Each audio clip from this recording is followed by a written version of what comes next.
Hi all, I'm Dan Smegrod, founder of the We Get Around Network Forum. Today is Thursday, May 14th, 2020, and you're watching WGAN TV live at 5. We have a great show for you today. It's pay-per-view service for Matterport 3D virtual tours, and our guest today is Scott McKenzie. Hey Scott, good to see you again. Good to be here, thanks Dan. Scott is the director of Home Plan NZ, and if you're from New Zealand, that would be NZ in Lower Hutt, New Zealand. Scott's been on the show with us before. We'll talk about that a little later. Today, we're going to jump into pay-per-view service for Matterport 3D virtual tours. Scott, why don't we start with a demo? Let's take a look at one of your pay-per-view tours so we understand what we're talking about for today's show. Yep, sounds good. I'll share that screen, Dan.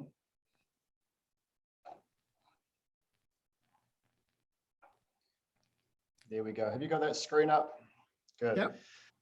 So thanks, Dan, for having us here again. We'll start maybe for viewers to understand what we're talking about before we get into the detail of it, with a quick walkthrough from the user's perspective.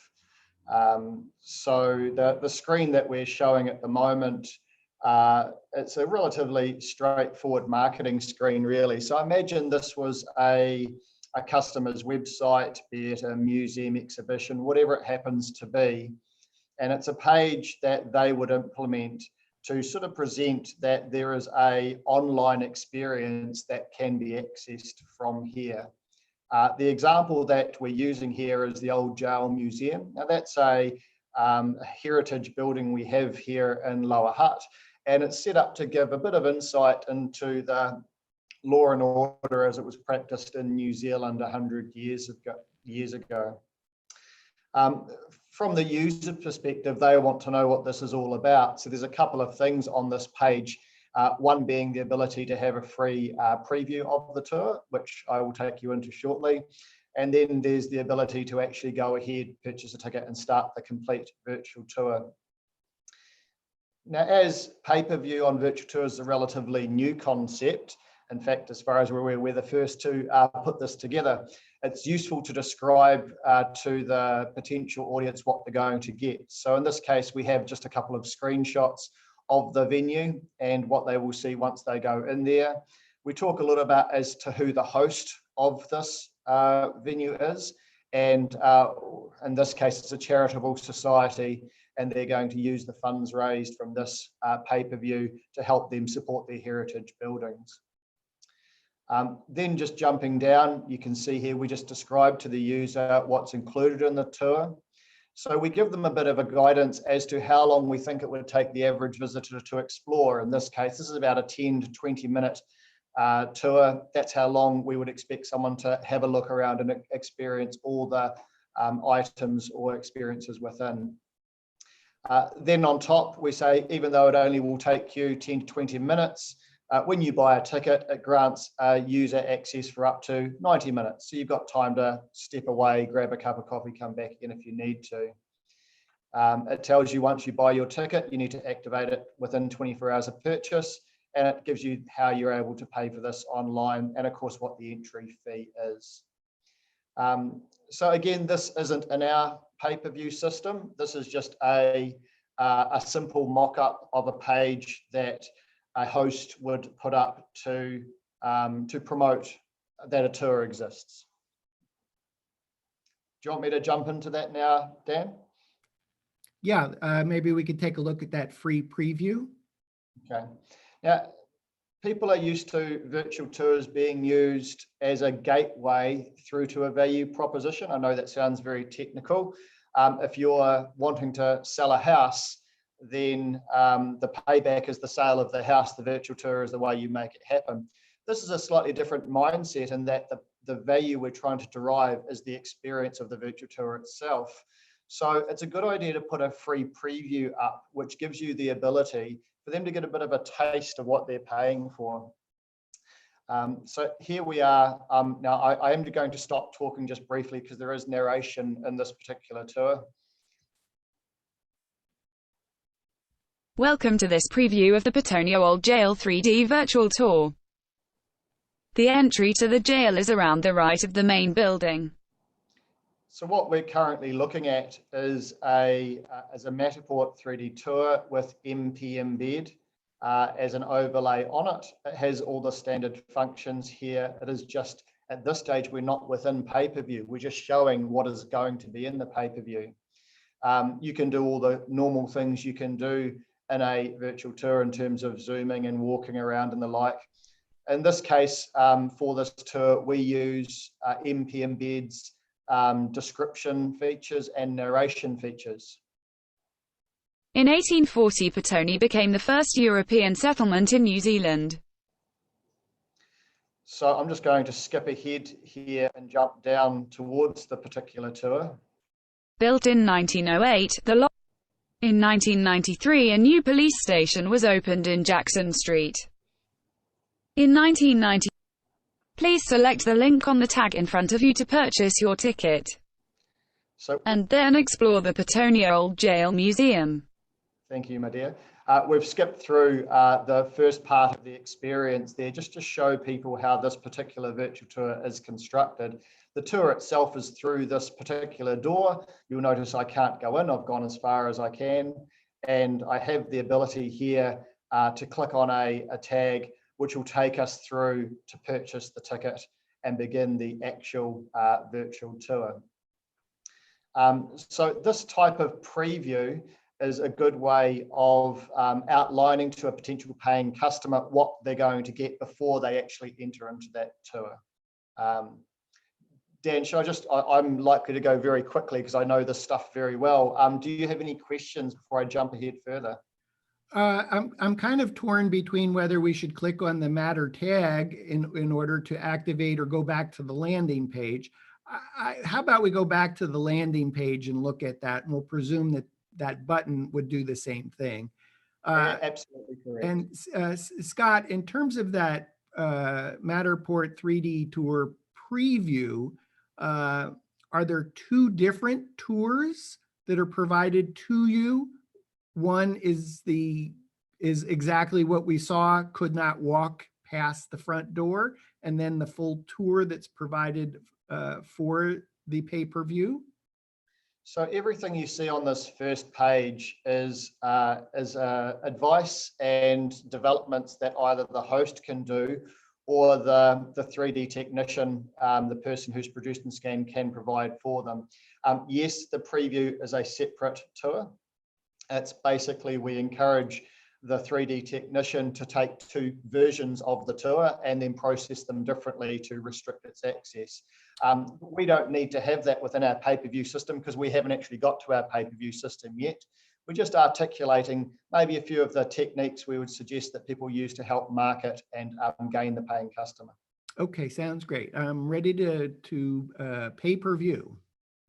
Okay, so I'm going to head in now to the next stage, and this is the gateway where we switch over from being on the host's website, opening up into the pay-per-view system that we've developed. Just to quickly orientate you on the screen, what we're looking at is a description of the tour that's been provided. It has a backdrop, that's a static image, again, that the host can provide. It can be whatever they want it to be. We're in a window that has minimal branding, and I'll come back to why maybe it needs to have home plan on it when it comes to ticket sales, but it's actually able to be configured. For example, this could be the host's logo and can say other things in 3D tours at the top. So it's designed to be very clean and simple. Scott, excuse me, is this your landing page on behalf of the client? So, yes. So you control this page. You Correct. design, home plan designs this landing page with the artwork text input from the client.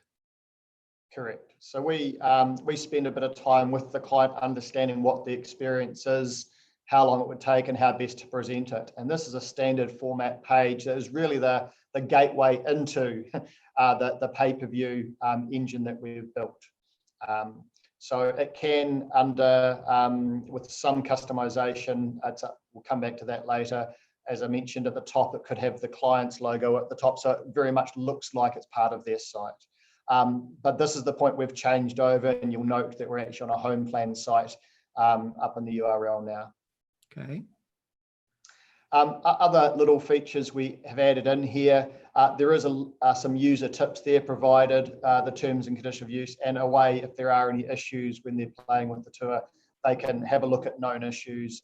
There are some very small ones in Lithuania that we found, or they can contact us to do those things. So we provide a bit of guidance too before they get through the paywall. Coming back to the specifics of this tour, this you'll see as a summary of what was on the previous page, that we are about to go into the old jail with a short description of it.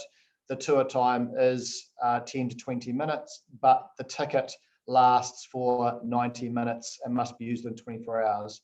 We have an entry fee. We'll come back maybe to the currencies available for that. And they can proceed here and go through and purchase a ticket. When they hit this button here, it opens up a paywall.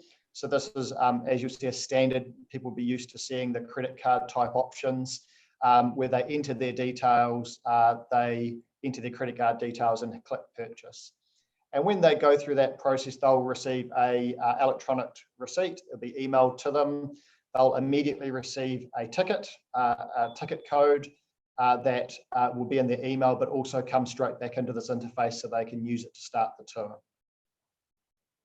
I'm not going to proceed and pay on this one. I was hoping to watch your credit card be entered there. You might be disappointed at the result. Okay, so I see that you just pasted the activation code.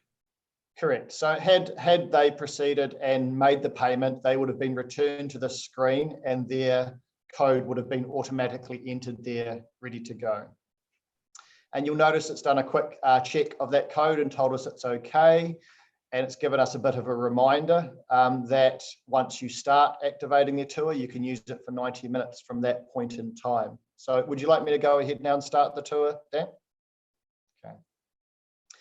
Then just to be really sure, we give them a secondary message. Are you sure? This starts the tour and activates your ticket. Have you got your coffee? Are you ready to go? And in this case, yes, we are. So you'll see there's just a discrete change has happened to the screen now. We've gone to a darker background. We have the tour itself opening. Welcome to the Petonia Old Jail 3D virtual tour. The entry to the jail is around the right of the main building. Come on around. So a couple of features you'll see have appeared. One is that we're working within a window here. And that window is exactly as you would expect to see when you're normally using a Matterport or MP embed overlaid tour, all the standard functions again. The things that are a little bit different, one is you'll see at the top here, we have a timer. So it's currently counting down from 1 hour, 30 minutes or 90 minutes. That's the time that we told the user that they had to experience this tour. And now that clock is continuous from the time they activate the ticket. So if they were to close this browser window and come back in, open that ticket up again in a half hour's time, then a half hour would have come off that clock. It's not continuous use, it's from the time they activate the ticket. And really that's designed as this is for a person to sit down and experience this end to end. And that is what they're paying for.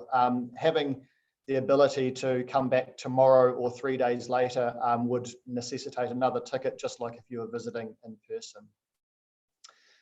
Some other features you'll see on this page, you'll see there's a little warning up in the corner. This is for this naughty red button up in the corner. That's designed when you're finished. So if you have explored the place and you want to end your ticket and you do not want to come back again, and if you come back again, you'll buy another ticket, you hit this red button in the corner, and it's pretty good at warning you when you go there to only hit it if you're really sure. Some other things in this window you see, you can still full screen as you can in normal Matterport. All the normal help buttons and things work within as you would have within a standard tour. You still have, if you need them, basic information. Some of the features you'll see here, and I'm just going to, sorry, I've got screens in front of screens. I'm just going to jump into the tour to avoid some of that narration we've already heard. Now, In 1993, here we are, please. This cell has been converted into the museum's entrance. Please take the time to read the stories presented on the various boards around the room. so if you compare this to the demonstration, you couldn't come in this far. In the other example, now you can. And you can, as you can with any tour, go for a bit of a wander and have a look around this tour. And Check out the fine workmanship and years of wear and tear on these 2-inch thick cell doors. now, what you'll notice, Dan, in this tour is that we have spent the time to enrich the content so that a user is engaged, and rather than just looking at 3D imagery, they can explore, they can pause to read or to listen to narration. They can basically treat it as if they were there in person, and generally convert from just a 3D walk around, if you like, into an experience that's worthy of spending, in this case, 10 to 20 minutes of your time. In this case, the posters on the wall, the storytelling boards, even though they are relatively visible within the 3D, having them in there using meta tags as a high quality image means you can actually spend some time looking at them and reading them. A similar concept applies for video. In this case, this particular venue has been used for the Christmas parades and things in the area. So they asked, could we put in to the Christmas events that were held there as a YouTube video. So we've done that as well. So aside from those things, you'll probably get the feeling that this just starts to look and feel like Matterport, and that's kind of the point, really. It shouldn't be complicated, it shouldn't be different. It's just the ability for you to go through that tour and have a look around and spend some time in return. The display in this cell shows a series of photographs depicting views of Jackson Street from 1900 to 1930. This particular tour is quite short. It is relatively small, but hopefully, Dan, you can see the applications if you were... In this cell, you can read about the World War I peace celebrations. Sorry, I keep interrupting her. If we were in a larger venue, you'd see the applications and how what here might be a 10 to 20 minute experience could easily be an hour, 2-hour experience in a full-blown museum or exhibition.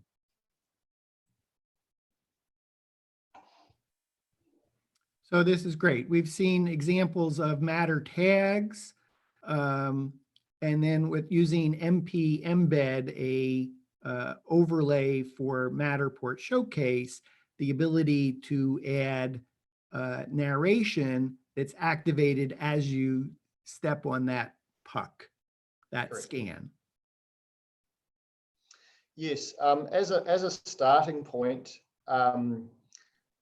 people's experience of 3D virtual tours is often as a way of promoting something else. So I mentioned before, you want to sell your house, get a virtual tour, it'll engage people and hopefully lead to a successful sale. So the payback becomes the sale of the house. Using 3D tours for venue hire, exhibitions, often it's presenting a snippet or a taste of what that's like to encourage someone to come and attend in person.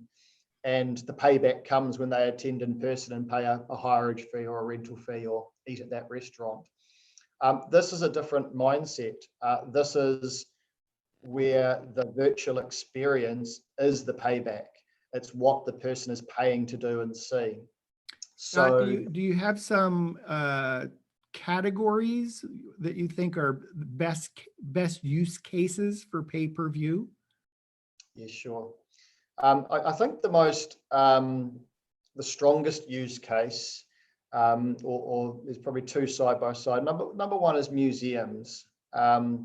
Now, museums are often government funded. They often charge a small entry fee to help cover their overheads. They capture our heritage. They show things that are of interest to us. And you don't tend to go to a museum every day, but certainly when you go to a different city or country, you tend to be drawn to that type of venue to learn a bit more about the culture. Now, it's tough times with COVID-19, and many of those venues are shut, some shut for some time, and travel is very restricted. So I've been lucky enough to have been to the Louvre in France. If I wanted to go today, I couldn't. So having a museum that has a large floor space is a big opportunity for a 3D technician to capture it and then enrich it, and then give the ability of that museum to show its wares to a global audience. And ultimately generate some revenue or some payback for doing that. In addition to all the other benefits of having a digital record of those types of environments. Hand in hand with that use case would be exhibitions, very similar. The point of an exhibition is to draw people in, to experience it, to look, to read, to understand, talk about it. And often that is in return for an entry fee.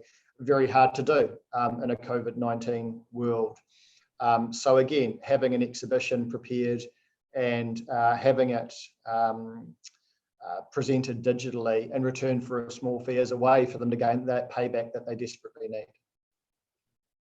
So that sounds like 2 or 3 categories: museums, historic locations, exhibitions. Are there other categories that you think play well for pay-per-view?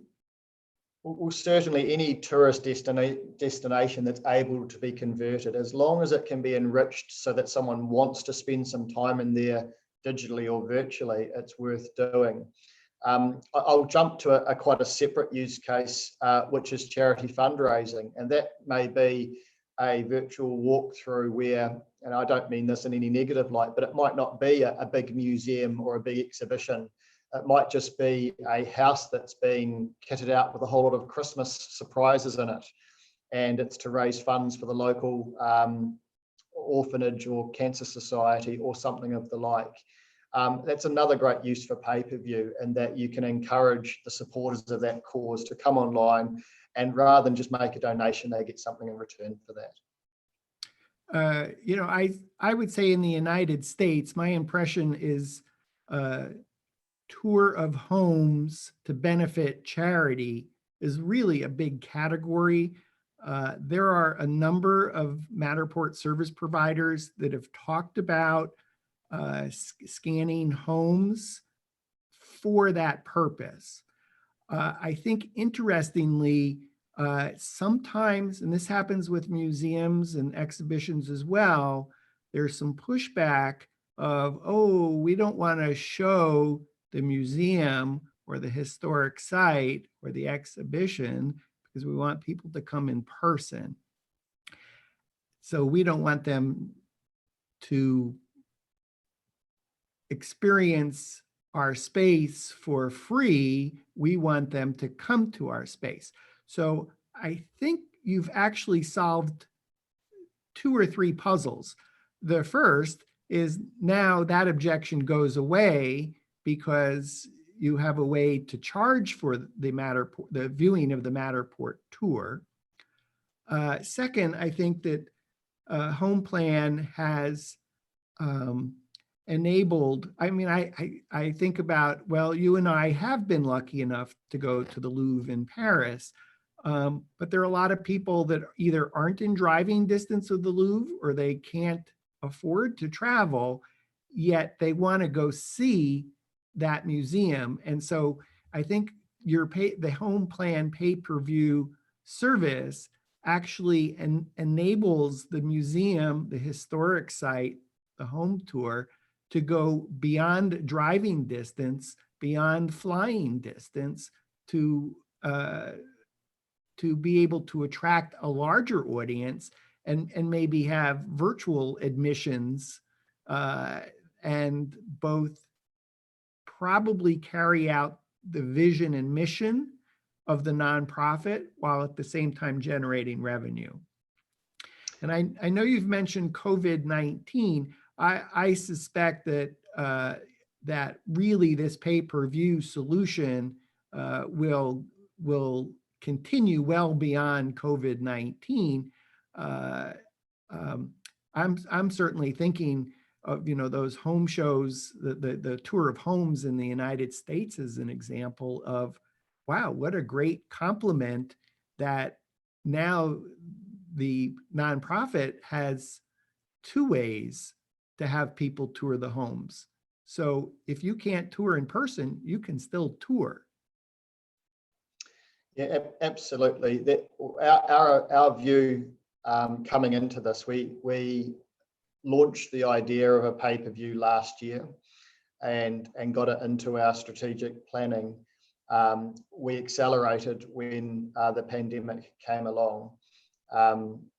The missing jigsaw piece has been, how do I monetize, or how do I get payback for a digital presentation of a space? So again, using a museum as an example, you can stand outside and admire the architecture for free. You can often come in the door for free, and you can often see a number of levels of exhibitions or displays for free. But then they'll have the content that you have to pay that $20 to go and have a look at. And that's all designed to draw you in, so that eventually they have a way of either covering their overheads if it's a charitable endeavor, or making profit if it's a for-profit endeavor. So what we've managed to do now is give them that option in the virtual space where you can absolutely still present things for free. You can absolutely give a taste of things for free, but you can also, with the right enrichment, provide a paid experience in there that allows you to monetize. Cool. Other categories of use cases, kinds of use cases?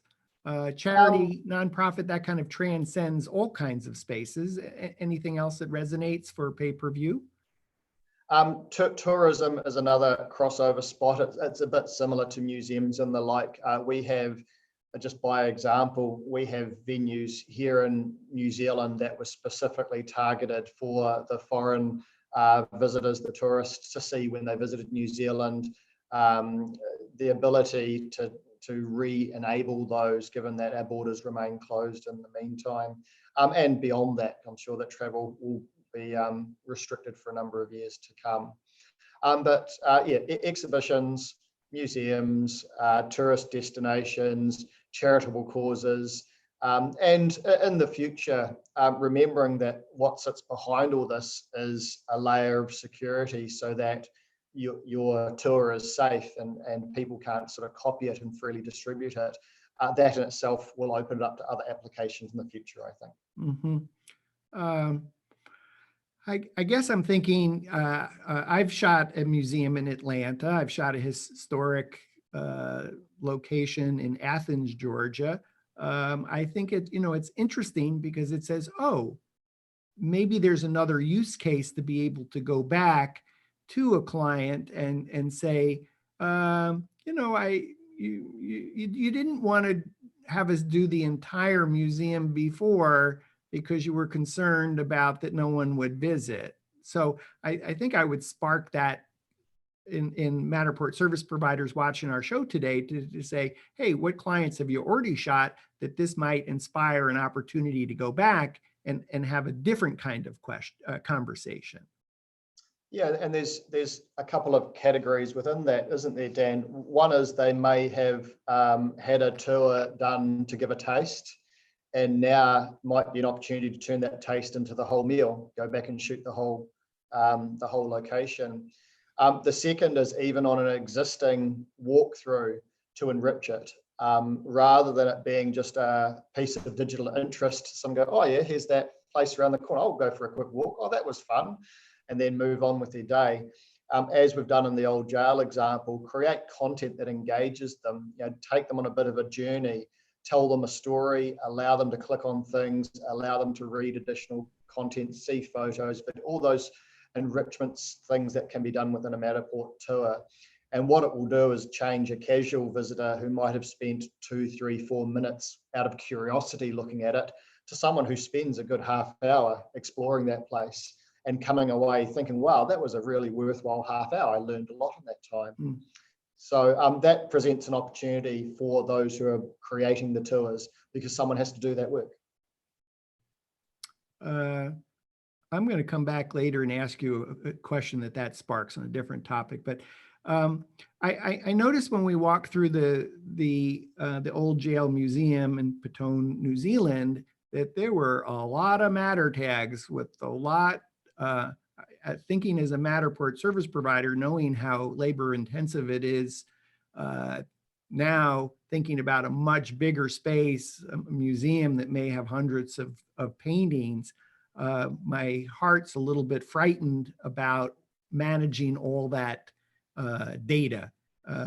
You were a guest on our show talking about home plan, exporting and importing matter tags. How about just giving us a few minutes about how that relates, since it seems so relevant to historic sites and museums? Sure. And of course, when you sit back and consider the different things that HomePlan have done with matter tags, pay-per-view, and the OpenArc, you'll see that they're all fit together. There's a reason why we've developed these things, because they all have a relationship to each other. So you're right, on a large scale scan or project, you may have literally hundreds of those tags to create. And within the standard Matterport interface, it's a point and click, add, type in content or paste in content. Very slow. It's also extremely slow if you are linking images, because it has this little lag as it sort of buffers those images through. So it's easy to spend a good 60 seconds per tag, and even that's probably when you're going at full speed to get them in there. So we have a separate service, our tag import service, where that data can be assembled in a CSV file, an Excel-based file, and we can run a test and drop them into the model. And if we're comfortable, we can then permanently apply them and save them into that model.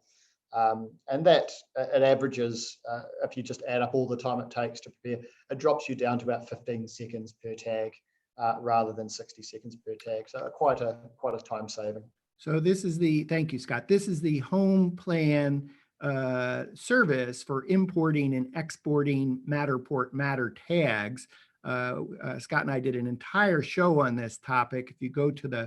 If you're watching on our YouTube channel or elsewhere, if you go to the We Get Around Network forum, WGANforum.com, and you can either type in the search box matter tags or HomePlan, search for the show. It's a deep dive into the use of of importing and exporting Matterport matter tags, and it actually makes doing museums possible without the pain and suffering of what adding 400 matter tags manually would feel like. Scott, let's jump into pricing. Okay, you showed me pay-per-view. What's this going to cost me, or what's this going to, as a service provider, or what's this going to cost the museum, historic site, attraction, the gallery, the nonprofit? So I'm just pulling up our Go Virtual page, which is our site within our global services that explain. So let's point this out while you're here. You're on homeplan.nz, homeplan.nz or NZ /Go Virtual, or select the tab up at the top that says Global. And that's how you ended up picking pay-per-view out of that menu. And that's the page that we're on. Okay, great. Correct. And given that we're innovating in this space, I'm fairly sure if you start Googling things like Matterport pay-per-view, we'll be at the top of the list there.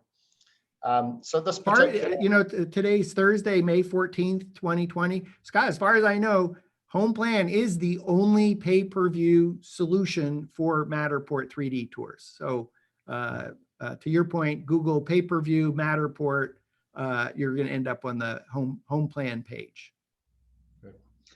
So this particular site, it does give you a short video that just explains it and takes you through the screenshots and the like. I'll leave you to explore that. But you asked about pricing. We talked through here, much like we talked through what's involved, and a few hints as to what we recommend you do to enhance the virtual experience. We've actually done a full article this week on this, gives you a few more ideas to think about.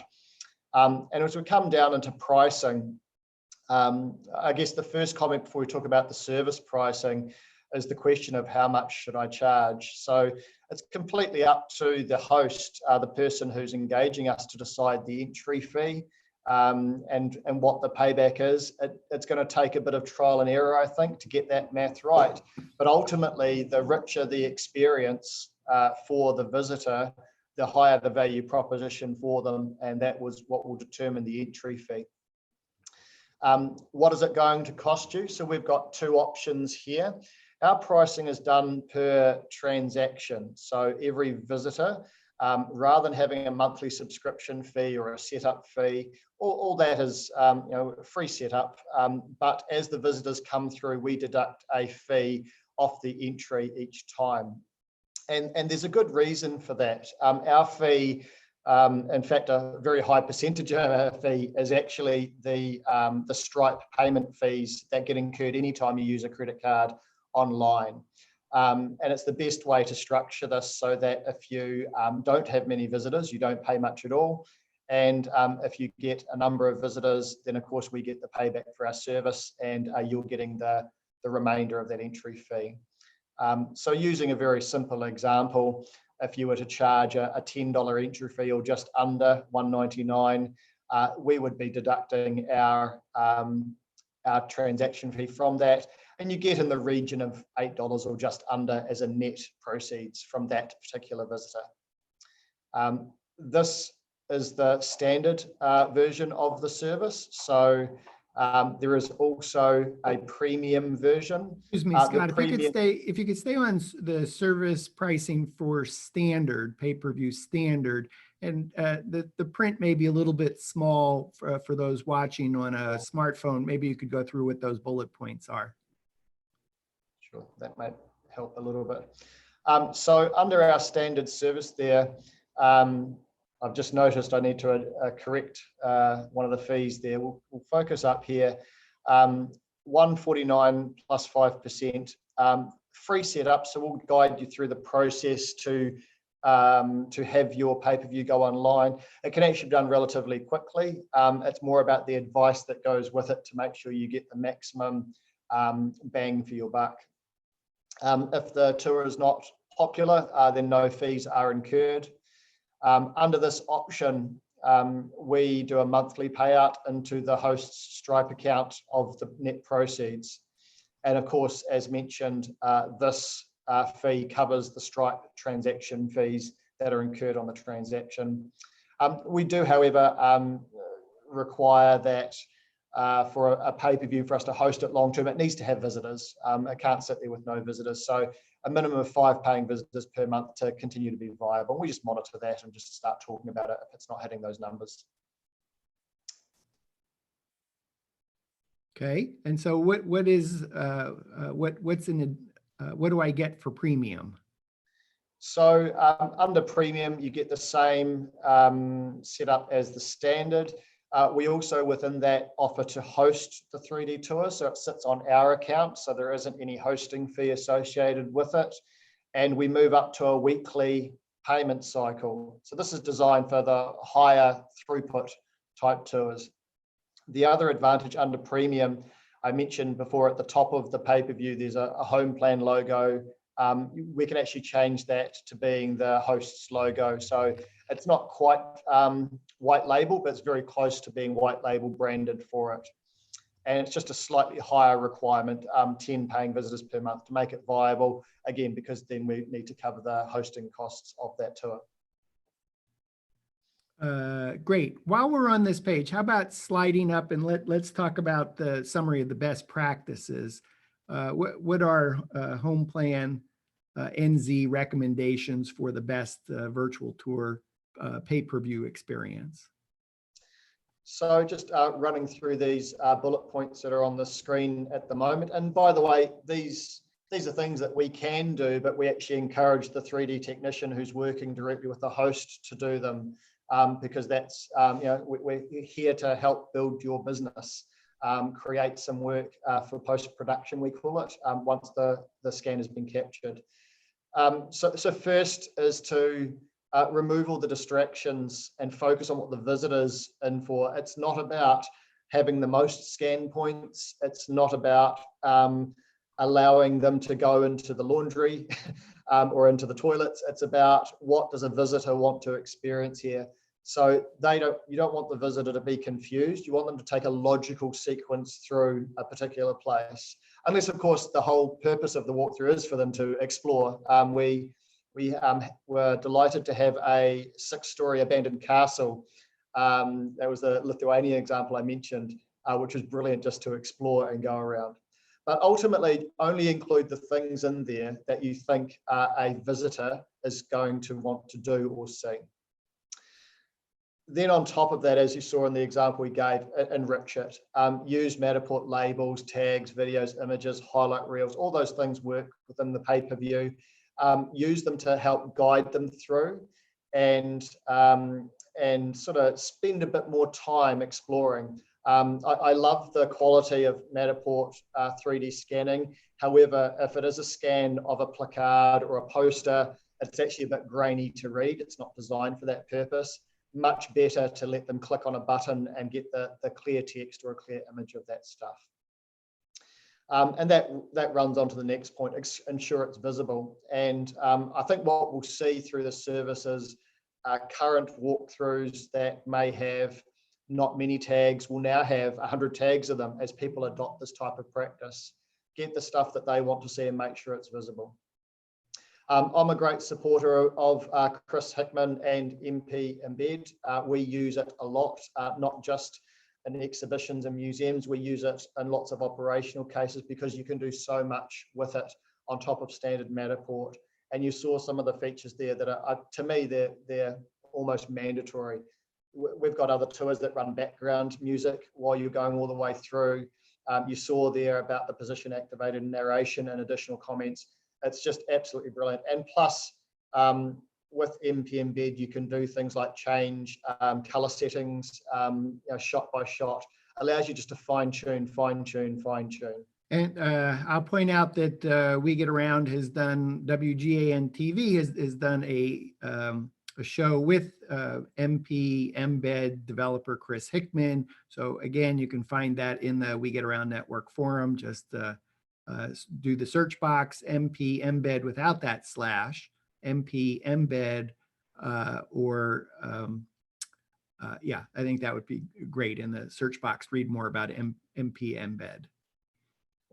And the final point, Dan, is creating digital content and putting it on the web is like throwing a diamond in the ocean. It's really important to promote what you do.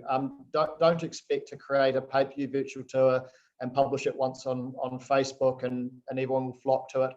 Just like promoting a physical venue, it takes time and effort. So all the normal things you do to promote around paid advertising, Google AdWords, wrapping the website around it so it leads them into that purchase point is all very, very important. Cool. Scott, can you talk a little bit about maybe some features that you haven't talked about but are coming soon perhaps? Yeah, we've got some stuff happening right now, and I'll please don't quote me, but it should be this month is what we're aiming to get this back to the market. We launched very quickly. Because we saw the need out there, and we also know it's going to take time for people to understand the concept of pay-per-view and get their tours ready for it. So the first release has a couple of restrictions on it that's out there at the moment that we now have some enhancements in development. The first exciting improvement that we've got coming is support for captured. So Captured is a separate overlay provided out of Australia by Steve and the team.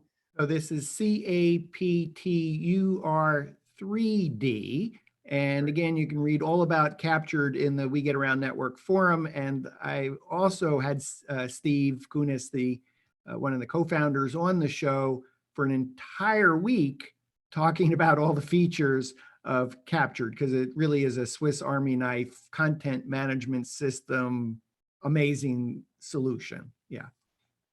And that solution has a very nice and smooth front-end capability. It also integrates with all those great Matterport features we talked about. So that support for that platform is coming very soon. But the biggest request that we've had and that we now have in development, I've actually seen it working, is multi-currency support. So the first version that we released was restricted to US dollars only. So we now have the ability coming to select any currency you would like on that tour, and it will charge in that currency, which allows you to localize your audience and what they're expecting to see. And that includes automatic management of sales tax on the front end, which is a very complicated topic, but where sales tax is incurred, it will automatically add that to the price. And will the sales tax, the appropriate sales tax, be remitted to the appropriate agency, or is it just collected and you can run a report on how much money you owe whichever agency it is that tax is due? We could probably do a week-long set of segments on the application of sales tax to digital services worldwide. I've learned a lot about it in the last few months. Ultimately, I'll keep this really brief. The sale of the ticket is a contract between the purchaser and HomePlan. Therefore, what determines if sales tax is due or not is the purchaser's location and the tax status of HomePlan in that location. So with the enhancement that's coming through, that all gets automatically worked out. So if you are in New Zealand, it will add GST tax to it. If you are in the UK or in Europe, we are registered for VAT in that area. If you are in the US, our system will tell us if we have it's called a nexus for sales tax arrive, and we need to register in that state. So basically, yeah, I know. And for another nap. I know this is super important because we all want to be, stay legal. But boy, can this make your eyes glaze over. So I'm super excited that it sounds like you figured out the puzzle. And so for the end user, if they're charging $8 US or €8, if there's a tax or a tariff or an excise tax or whatever it might be, it'll automatically be added to the price of that ticket. Correct. And then as we set up each tour with each agent in each country, we'll have that specific conversation with them as to the tax status that needs to be applied to it. Okay. Scott, we have a professional transcript service that transcribes our shows that we put in the We Get Around Network forum. So I may have to spell out for them the sound of what that is to go on our transcript to illustrate the story. But well, let's move on to something more exciting. So we have two other enhancements coming through this month. One is multi-ticket purchase. So at the moment, you can purchase one ticket with the new interface for the payments. You can select to buy 50 tickets and get 50 tokens for a school virtual trip or the like. The final pause there, because that's a whole nother application. I think that's brilliant, because I mean, while you were talking about nonprofits, or I say if you talk about a museum or a gallery or an exhibition or a historic location or a tourist destination, then there's something that slices through that as two-dimensional, that I would say now you apply nonprofit on top of that. That becomes interesting. And I think now you added a third dimension to this as soon as you say multi-ticket sales to be used for school group. Because I think it's really important as a Matterport service provider that we say that to our museum. Imagine having group ticket sales to the school, and you have special pricing for them. We can accommodate that. We can run off those tickets for that group, or they can Absolutely. buy it. So yeah, Yeah. super excited.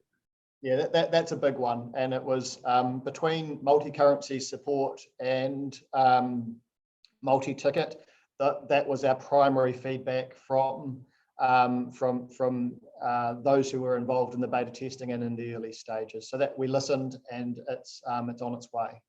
Okay, other features coming soon?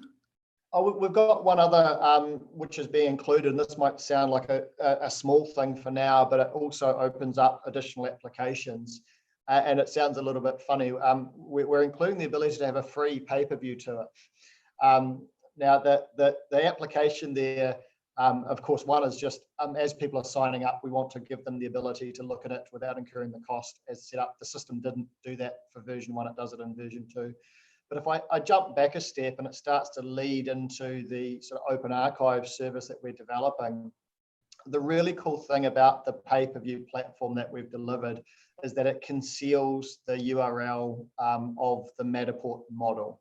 So if you intend to have a model, you want to be able to give people access to it, but on your terms, you don't want them to copy that URL and take it elsewhere.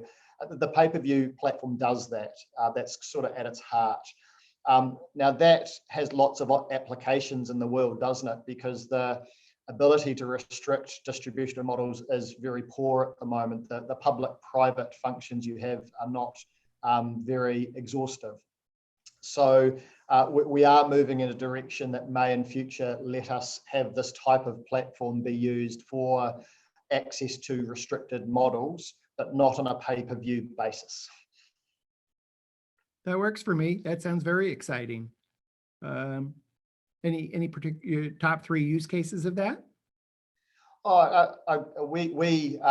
I can't share the types of models we do that need that requirement for exactly the reason as to why they need that requirement. But government installations, any place that you want to have a digital record of, but you can't have it free to air, and you can't risk someone just getting the URL and taking it forward. I mean, I don't know what percentage of people's business that is out there, but for us, it's a good percentage of our business is in that category. Well, I think it's very interesting. I mean, I'll suggest one. You go shoot the set of a TV show or a movie, and you want to make it free. It's companion content for the cable channel to say, hey, take a backstage tour, but you don't necessarily want to charge. On the other hand, you don't necessarily want everybody to have access to that. You only want them to view it on the cable channel's website. Would that be an example of an application?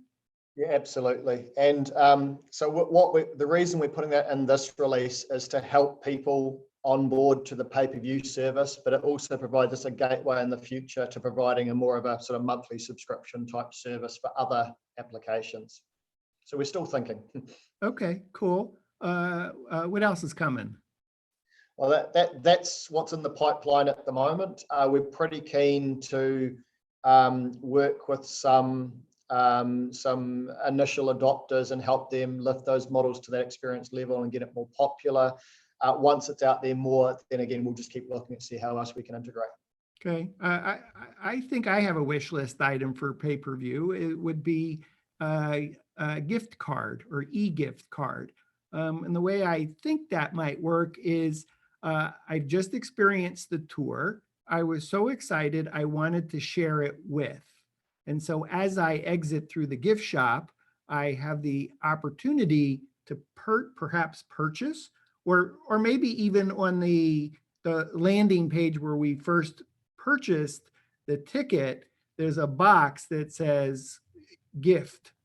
And as soon as I click on the gift, it's going to send that ticket to someone else with some pre-message that I can maybe change to say, hey, love this experience so much. I just thought you'd want to, here's your ticket for you to go see it.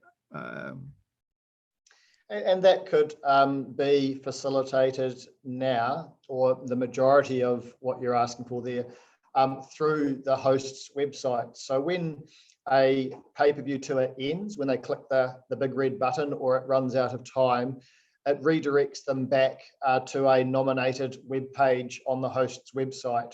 So that can be a thank you for visiting page. It can be a page with other offers. And of course, then that would allow us to have a coupon type set up there if we wanted to. Okay, cool. I mean, the low tech, I can certainly purchase it, copy the code and email it and be done with it. But maybe to inspire people to actually gift the experience. I think before we move on, the only thing that I think I wanted to add to this experience so far is for all our Matterport service providers is who are watching this show is think about what content that you have created that in this age of COVID-19, where people can't come physically be someplace, maybe you already have the content that you can go back to your client and say, I know we made this free, but maybe there's some people who'd be willing to pay because you're closed and they're still supporters of, and you still need to make money even though you're closed. So maybe you've already shot a historic site or a museum or companion content that's been free for whatever reason, but maybe the client could still make it a pay-per-view. Maybe you still need to trick it out in terms of more matter tags and enhancement.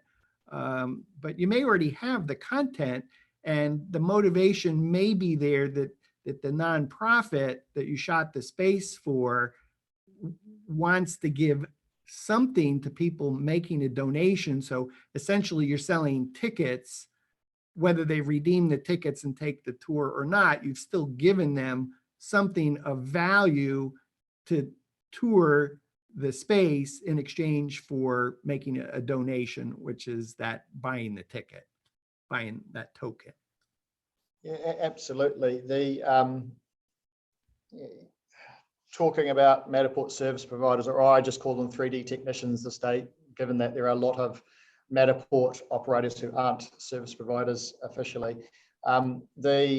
Those who have been around for a while and using the technology for a while, they know all these capabilities. They know you can use tags and you can put images in, but what they may have lacked is a client willing to pay for it. And I'm speaking from the heart here. When you're out there doing scans of houses every day and you put 2 or 3 tags in them to say hello and here's the oven, it can become a little bit mundane when you know the platform can do a lot more. So the reason it was hard to then convince a museum or a venue to invest more in your time to do that enrichment is that there was no real payback for them for that additional investment. So now what we're saying is there can be, saying we'll create an experience. And what we want to create a sense of out there is virtual tours are cool. Virtual tours should be free for lots of things. Virtual tours should be used for advertising. Virtual tours of cool places that people want to do for it should stay that way because that helps us all along. Create a new level of experience for your virtual tour. Invest the time in it to make it something that someone stays in for 10, 20, 30 minutes. And there should be a payback generated for that. It's really as a platinum standard that you're aiming for to create that experience. And it's going to create the opportunity for lots of people who are struggling to monetize in today's world, to claw back. Terrific. Scott, we talked about HomePlan, today's show about your pay-per-view service of Matterport 3D virtual tours. We talked briefly about the HomePlan Matterport exporting and importing automation service. You have something else coming, Open Archive. Could you give us a tease? I know you've graciously agreed to come back on our show, talk about Open Archive, but maybe you can give us a taste of what's coming. Yeah, absolutely. I mentioned before, you'll see how all these things relate to the triangle of things that we're doing at the moment. So our next service that we've got in development now is a service that is for high availability but low usage models. So again, we could spend a week talking about Matterport licensing, how it's changed, what's fair and what's not. That's a different show. So, That's a completely I have a need for 5,000 models. Maybe I needed to scan for insurance purposes, 5,000 locations, and I only need to look at those models in the event of a claim. I'll tee that up as an example. What does Open Archive do for me who has 5,000 models that only need to be viewed on demand occasionally? So Open Archive will let you have a concurrent total that you work to across those 5,000 models. So you might allow 100 or 25 concurrent models within that 5,000 to be active at one time, and avoids you having to have all 5,000 of them active just in case you need them. So if Matterport is charging in tiers of up to 25 active models, up to 50, up to 100, then I literally could have 5,000 models, but only allow up to 100 to be active at any one time. So now, even though I have 5,000 models, I have a way to keep my bill down based on how Matterport presently charges. Correct. And I imagine there's some interesting way of calling up those models on the front end without understanding anything about how Open Archive does this on the back end. Yeah, correct. It's actually, for those who have a peek inside pay-per-view, you'll see there's some synergy there between what we've done for pay-per-view and what we're doing for Open Archive. It's a similar concept. You go to a model, you request access, you get granted access, you use it for a limited time, and then it closes off again. So what we've built allows us to treat the active licensing model, to treat those active licenses as concurrent models. It's very exciting. So I imagine you on all three of these applications, you're using the Matterport API, their SDK, to accomplish this. So it's very exciting to see that third-party uses of Matterport's API SDK.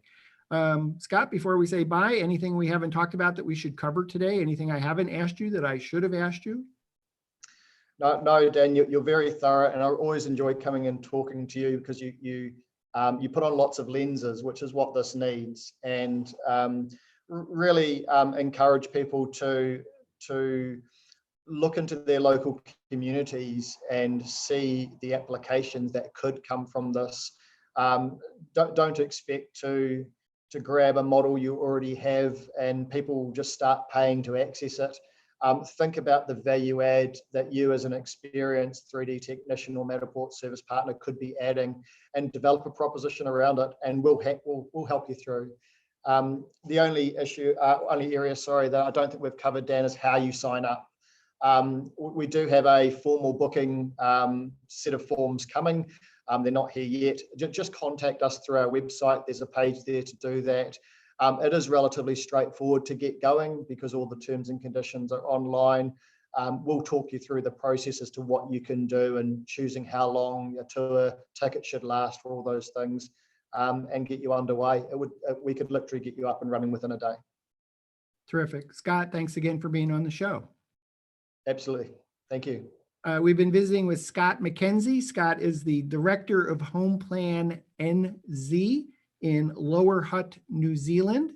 Also a service provider. I think you're busy with 5 or 6 cameras in Lower Hutt, New Zealand, and I think you just got the okay that you can actually start scanning again coming out of COVID-19. So good news for you.